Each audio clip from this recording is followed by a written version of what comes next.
Newcastle has always been commodified, both the high street and the market. Over the past 100 years, we can see massive development and changes. There has always been a market in Newcastle in the same location since 1835, and it's not just the products being sold that have been commodified, so is the actual market. To trade on the market years ago was free. Now you have to pay a substantial amount for a stall. This shows how commodification has taken over all aspects of trading. We interviewed the trader of the fabric centre to see what changes she had seen over the past 30 years within the market and whether her products are ethical. However, she did not want her face to be shown. Type of changes have you noticed? Well, like you say, there's so many cheap imported clothes now. People aren't prepared, to buy expensive things or to make their own because it's cheaper to buy them in a cheap outlet. Having said that, you get what you pay for. Do you know where your fabrics are sourced? Do you know if they're like ethical or if it's just... No, because they're all imported. I mean, there's all the manufacturers of clothes down in England now, and same thing, they've taken out of the country. Marks and Spencer's has always been in Newcastle's market and is now the smallest M&S in the country. It shows the impact of commodification over the years, and compared to the main M&S in Newcastle, it shows the development commodification has caused. The high street has gone from the commodification of entertainment to the commodification of retail.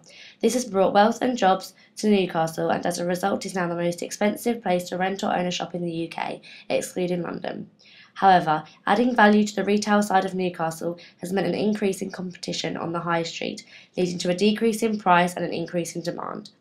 Looking at the Marxist theory, we can link this to his belief that labour is the essence of man. This has led, in some cases, to the exploitation of workers in other countries in order to meet the needs of our commodified high street. Primark and H&M have long been established on the high street and are renowned for being some of the cheapest retailers. Primark have been known to exploit their workers. We interviewed their consumers on the high street to see what they thought.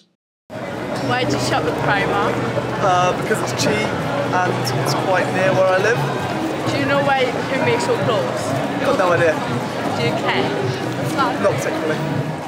We also interviewed H&M consumers as they do not exploit their workers to see what their views were. Why do you shop at H&M? It's not too overpriced most of the time, and it's convenient as well. Why do you shop at H&M as opposed to Primark? Mainly because I hate shopping, and Primark you have to proper shop like rummage through, where there you can just pick something up. Do you know much about H&M's ethical policy? No, nothing. Does it make you feel better to know that their clothes aren't exploited as opposed to Primark's?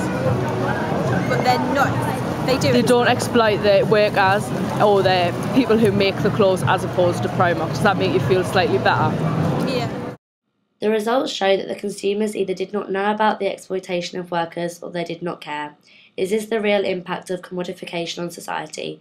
We believe this is what Karl Marx was trying to warn society about. The commodification of Newcastle has brought wealth and jobs to the city, but overall has the impact been positive?